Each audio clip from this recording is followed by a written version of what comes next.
뉴스쇼 화요일의 코너입니다. 라디오 재판정.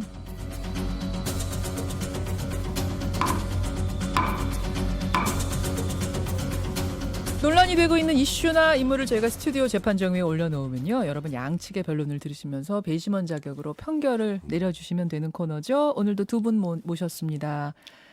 자리를 바꾸셨네요, 오늘 두 분. 아, 네. 조수진 변호사 어서 오십시오. 네, 안녕하세요. 조수진입니다. 예, 백성문 변호사 어서 오십시오. 네, 안녕하세요. 백성훈입니다. 두 분도 메리 크리스마스입니다. 아, 예. 아, 오늘 크리스마스네요. 분위기 크리스마스 너무 안 이브구나, 나요. 오늘 그죠? 예. 아니, 2부에 뭐 하십니까? 2부 저녁에? 저는 그래도 올해 결혼했는데 2부 저녁에 아무것도 안 하면 제가 혼나지 않겠어요? 그러네요. 왜 이렇게 좋아하세요? 왜 이렇게? 아니, 뭐 촛불이라도 켜놓고 정말 분위기 좀 아니, 그냥 잡으셔야 좀- 될 것 같아요. 이제 저희도 그냥 대충 집에서 먹을까 그러다가 예. 그래도 올해는 아닌 것 같다. 그래서 야. 네, 그냥 좀 맛있는 데 가서 외식. 먹고 아, 외식할 분위기 좀 생각. 내셔야죠. 아니, 조 변호사님 너무 부러워하시는 거 아니에요? 예, 아, 너무 부러워요. 저는 저녁에 알릴레오 녹화가 있어가지고 생방송하고 녹화하고 우울해. 방송하시는구나. 저는 네. 유시민 이사장님과 함께 예, 2부를 보냅니다. 아, 한 업체에서요. 진짜 크리스마스에 뭐 하냐, 뭐 할 거냐 이 여론조사를 설문조사를 해봤더니 네. 압도적인 1위가 뭔지 아세요? 설마. 압도적인 1위. 아, 그건 진짜 아니었으면 좋겠는데. 예. 그거예요. 집에서 쉬겠다. 아, 우울하다. 네. 아니, 보니까 뭐 저도 그렇고 다 그러네요. 특별한 게 있는 사람들이 우리 백 저 크리스마스, 변호사님처럼. 그러니까 오늘은 2부고요. 네. 크리스마스 날은 저도 일해요. 근데 그게 힐링이죠. 예. 그래서 하여튼 뭐 크리스마스는 흥청망청이 아니라, 그럼요. 예, 그렇다고 집에서 그냥 쉬겠다 이것도 아니라, 예수님이 오신 날이잖아요. 가난한 이웃들 생각하는 날이고 예. 같이 기뻐하자는 날이니까 우리 주변에 좀 쓸쓸한 사람은 없는가, 가난한 이웃 연말연시 없는가 좀 돌아보는 이런 뜻깊은 크리스마스가 됐으면 좋겠다. 훈훈하게 네, 마무리하면서 마무리 잘하시네요. 라디오 재판정 들어가겠습니다. 오늘 라디오 재판정. 오늘 크리스마스하고는 상관은 없는 주제인데 상당히 요즘 뜨거운 주제입니다. 제가 먼저 주제 외치고 설명을 좀 드릴게요. TV 시사 프로그램이죠. 그것이 알고 싶다에서 고 김성재, 가수 김성재 편의 방송을 만들어 놨는데 방송이 금지가 됐습니다. 국민의 알 권리가 우선이냐 아니면 개인의 인격권 보호가 우선이냐. 오늘 주제 이걸로 올려봤습니다. 자, 사실은 오늘 양쪽의 주장이 어떻게 나올지 준비하시기도 쉽진 않으셨을 것 같아요. 그냥 예. 방송 내용이 다 공개가 된 게 아니기 때문에. 그렇죠. 그렇죠. 방송 내용 공개됐다면 저희가 그걸 보고 평가를 하기가 조금 더 그렇죠. 낫을 텐데 일단은 지금 나와 있는 기사나 그 당시 과거에 알려진 사실관계를 기초로만 말씀을 드릴 수밖에 예, 없어서 예, 그렇죠. 한계가 분명히 좀 있을 수밖에 한계가 없을 것 분명히 같습니다. 있습니다. 우리가 알고 있는 정보들, 지금 주어진 정보들로만 가지고 판단을 하되 방송이 우선이냐, 그 방송에 등장한 그 개인의 인권이 우선이냐를 가지고 우리가 이야기를 나눠볼 텐데 제가 임의로 제 마음대로 그냥 나눠드렸어요, 입장을. 그래서 두 분한테 준비를 좀 해오시라고 했는데 백 변호사님, 네. 방송해야 된다 쪽 입장을 좀 맡아주세요. 지금까지 뭐 사실 이런 류의 방송은 대부분 허용돼 왔었어요. 왔었어요. 네, 그래서 저는 물론 뭐 저희가 이 방송 내용을 정확하게 파악하고 있긴 어렵습니다만 그래도 이거는 국민의 알 권리 측면에서 예. 이거는 방송을 해야 된다는 입장입니다. 방송해야 된다, 알 권리, 찬성 이쪽을 이렇게 뭐 쪽을 맡아주시고요. 주 변호사님한테는 방송 금지 쪽, 예. 인격권 쪽을 좀 맡아달라 저희가 부탁을 드렸습니다. 예, 맞습니다. 제가 법원 입장을 한번 이해를 해보도록 하겠습니다. 그렇게 하시죠. 예.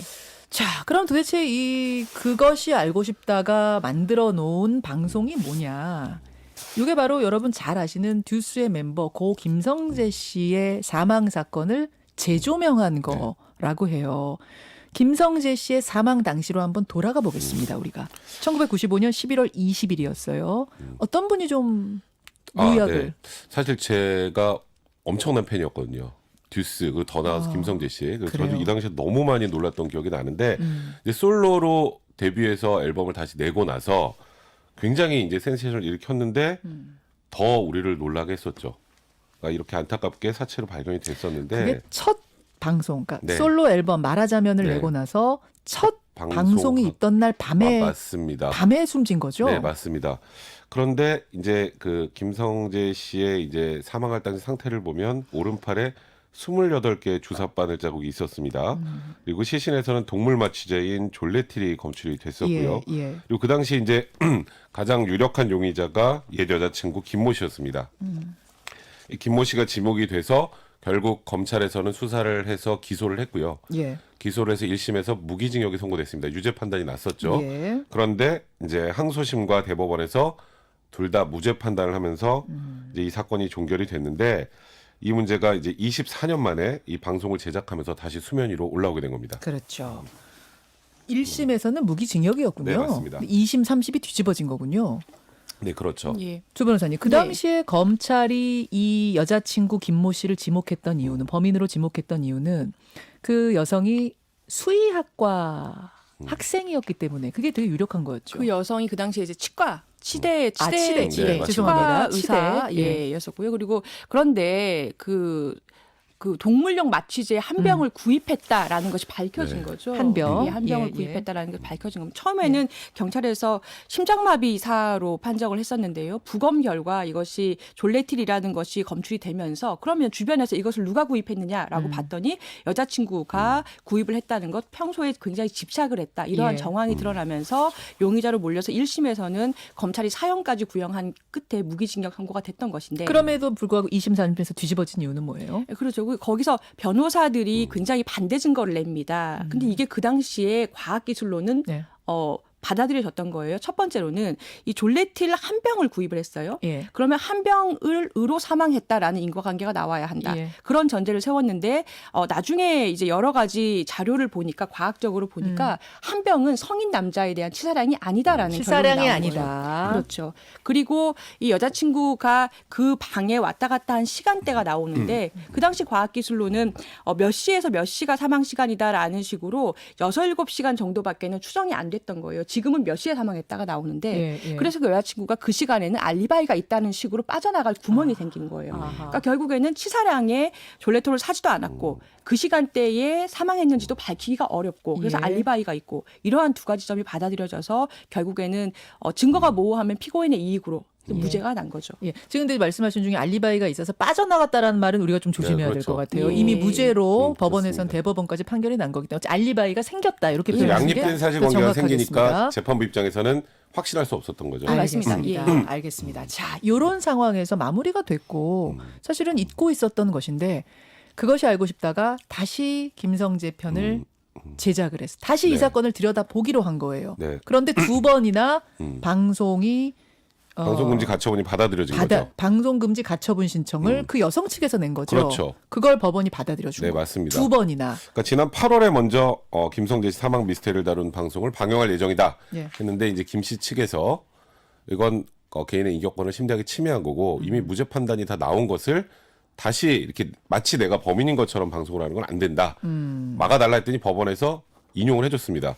그래서 이제 SBS 측에서 그러면 이제 논란이 되는 것들을 좀 정리를 해서 좀 더 이 소위 말하는 증거들을 더 확보를 하고 그래서 다시 이제 이번에 방영을 하려고 했던 게 28개 주사 흔적 미스터리 고 김성재 사망 사건이라는 제목의 방송 이걸 원래 며칠 안 됐죠. 12월 21일 밤 11시 10분에 방송하려고 했는데 예. 이것도 역시 방송금지 가처분이 받아들여져서 방송을 못하게 됐죠. 그래서 해당 프로그램 제작진 또 PD연합회에서 공공관심이 집중된 미제 사건을 취재 방송하는 것을 금지한 것은 제작진에 대한 모욕이다. 그리고 법원의 결정에 강력하게 반발했습니다. 강력하게 반발한 것까지가 지금의 상황입니다. 그럼에도 불구하고 조수진 변호사께서는 방송금지 가처분, 그러니까 방송 못하게 하는 게 맞다라고 생각하신 이유는 뭘까요? 예, 그러니까 저는 법원 입장에서 볼 때는 굉장히 논리 일관성이 있는 처분이라고 생각이 됩니다. 그게 무슨 얘기냐면 법원에서는 이 여성 김모 씨에 대해서 95년도, 96년도에 이미 여러 증거를 종합해서 그 당시 제출된 증거를 다 판단한 다음에 1심, 2심, 3심을 거쳐서 무죄 확정을 했습니다. 예. 그러면 지금 이 상황에서 그러면은 방송 측에서 하려는 결론이 결국엔 뭘까요?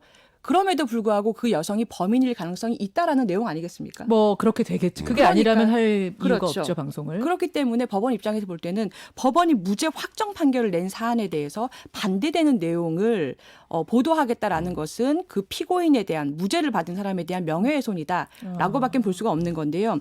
지금 8월 달에 그 냈던 결정문을 보면은 이런 내용이 있다고 해요. 그러니까 불특정 다수 사람이 방송을 시청해서 예. 신청인, 그러니까 그 여자친구 김모 씨죠. 그 인격과 명예에 중대하고 회복하기 어려운 손해가 발생할 우려가 있고 방송 내용의 가치가 그 여성의 명예보다 우월하지 않다고 보는 것이 타당하다. 이런 내용이 있다고 하는데 이게 약간 비교할 만한 그 부분이 영화 김광석 부분하고도 비교할 수가 있어요. 가수 김광석 씨요. 네. 맞습니다.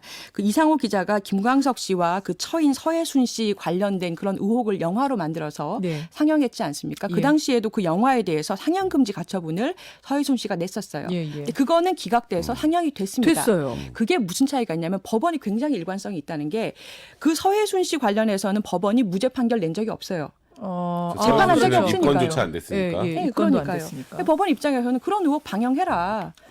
그거는 아무런 막을 이유가 없지만 이 사건의 경우에 김성재 씨 사건의 경우에는 자기들이 판결까지 다 무죄로 낸 상황이기 때문에 반대되는 내용이 방송되는 것은 명예훼손이다.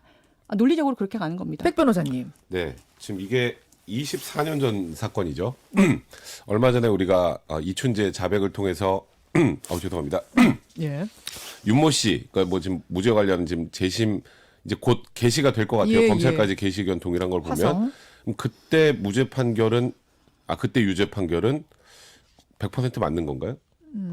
우리가 그런 과거의 판결이 무조건 100% 옳다라는 전제하에 지금 그 법원의 판단이라면 저도 이해가 돼요. 지금 조금 전에 조수진 변호사님 말씀하셨던 것처럼. 예. 근데 우리가 지금 최근에도 과거 판결이 잘못됐을 가능성이 있다는 걸 목도하고 있는 상황입니다.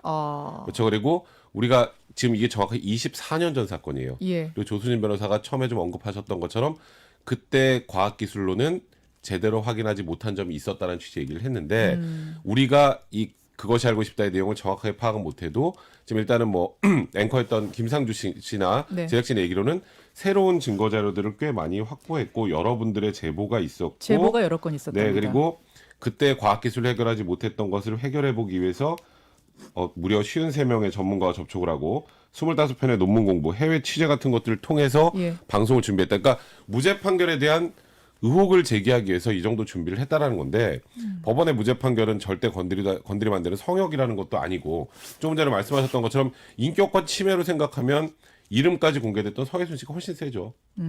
새로운 사실이 안 나온 채 예전 것을 다시 방송하는 게 아니라 새로운 사실, 새로운 그렇죠. 제보들을 바탕으로 새로운 정보를 바탕으로 이야기하는 건데 안 될 이유가 뭐가 그렇죠. 있느냐? 그리고 이게 무죄 말씀? 판결이 나온 것 재심을 통해서 유죄로 바꿀 수 없습니다. 이게 나온다고 하더라도. 예, 예. 그러니까 일단은 지금 이 소위 말하는 김모 씨의 신상이 혹여라도 예.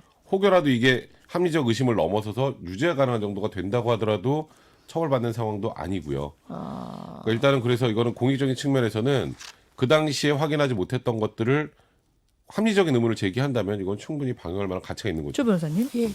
맞는 말씀이에요. 맞는 말씀인데 이건 제도의 문제입니다. 그러니까 그 재판부를 욕할 일은 아니고 하나는 증거재판주의 문제가 있고 또 하나는 살인죄 공소시효가 한정돼 있다라는 문제예요. 지금은 없어졌습니다마는 그 당시에만 해도 살인죄 공소시효가 15년이에요. 그래서 2010년에 이미 이 사건은 완성이 됐어요. 그러니까 수사를 할 수가 없는 상황인 거예요. 근데 지금 그 김모 씨라는 여성 측에서는 24년 동안 본인이 무죄 받았는데도 계속해서 거론되니까 억울하다. 사실 그렇게 얘기할 만한 상황이 있는 것이고 아까 그 증거재판주의 말씀드린 것은 법원이 사실 저는 이렇게 얘기합니다. 자판기와 같다. 동전을 자판기요? 동전을 넣어줘야 커피가 나오는데 이 사건은 초동 수사 과정에서 경찰이 동전을 잘못 넣었다고 해요.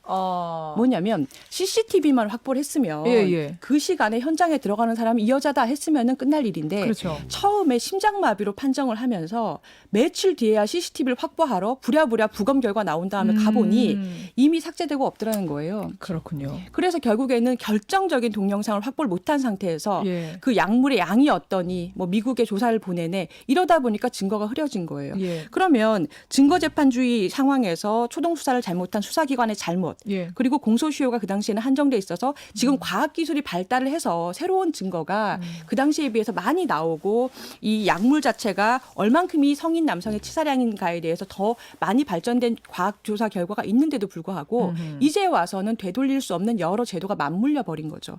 이 상황에서 이 사건만 이러한 모든 제도를 다 뒤엎고 다시 사회적으로 단죄하겠다라는 것이 법원이 볼 때는 탐탁지가 않았던 거죠. 이것만 허가한다면 지나치게 이례적이 되는 것이다. 이 말씀이에요. 백 지금 변호사님. 법원의 입장을 말씀을 해주시는 거죠. 오늘은 어찌 보면 저희들이 지금 굉장히 비슷한 얘기를 하고 있는 거예요. 지금 법원의 얘기가 무조건 옳지 않다는 취지의 얘기를 조수진 변호사님도 하시는 것 같은데 이런 거죠.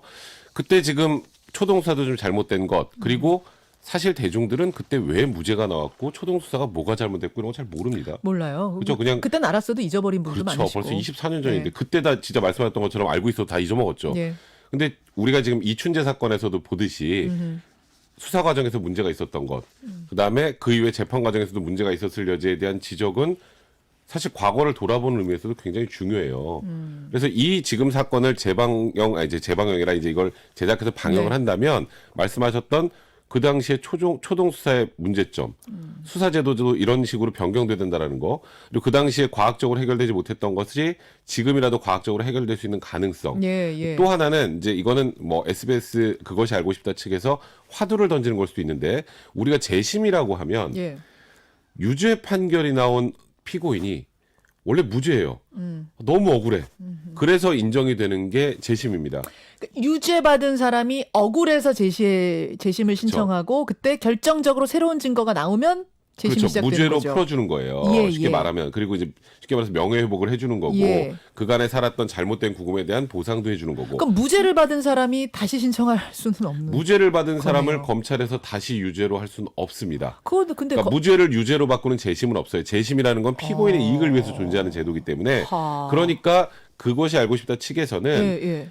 뭐 지금 이 사건에 무슨 바로 뭐 무죄를 유죄로 바꾸는 재심을 만들자가 아니라 과거보다 지금은 굉장히 수사과학적으로 많이 발전을 했기 때문에 예, 예. 이제는 제대로 된 단죄를 하려면 무죄가 유죄로 바뀌는 재심 제도도 있어야 되지 있어요. 않을까 이런 사실 공익적인 얘기도 이제 국민들한테 던져보는 거죠. 화두를 던지는 이제 그런 차원. 류의 이제 공익적인 내용들이 있었음에도 불구하고 말씀하셨던 것처럼 예. 일단 대법원까지 확정된 판결에 예. 그 당시 무죄 판단을 받았던 분의 인격권만을 너무 강조하는 거는 다소 좀 지나치지 않은가 그런 생각이 드는 거죠. 청취자들의 문자 한번 살펴보겠습니다. 김신아님은 근데 화성 이춘재 사건 보면요. 유죄 받은 사람도 방송에서 파헤쳐서 의문 제기하기도 하잖아요. 왜 이번 건만 문제 제기를 못합니까? 이런 분 계시고 하지만 황선영님은 개인적인 생각으로야 방송해야 할 것 같지만 법적으로는 방영 어려울 것 같네요. 조수진 변호사 이야기를 듣고 보니 이렇게 말씀하신 분도 계시고 24년 동안 더 억울해하는 김성재 씨 생각하면 방송해야죠. 윤지연님은 그러셨고 9282님은 무죄로 이미 대법원 결정까지 난 걸 방송국 추론으로 보도하는 건 반대한다는 이런 의견까지 들어오고 있습니다. 저희가 오늘은 표결에 붙이진 않으려고 해요. 두 분을 저희가 뭐 임의로 나눠드렸고 다양한 의견이 존재할 수 있기 때문에 이건 표결을 붙이진 않겠습니다만 한번 우리가 생각해보자. 네. 제도적으로 뭔가 변화해야 될 지점은 없는지도 고민해보자는 차원에서 화두를 던져봤습니다. 두 분도 준비하시면서 많이 생각해보시는 계기였죠. 네, 맞습니다. 예. 오늘 화제가 되고 있는 이 김성재 씨의 그것이 알고 싶다 방송금지 가처분 사건 같이 고민하면서 여러분 의견은 더 보내주십시오. 두 분과는 여기서 인사드리죠. 백성문 변호사, 조수진 변호사 두 분 고맙습니다. 네, 고맙습니다. 네, 감사합니다.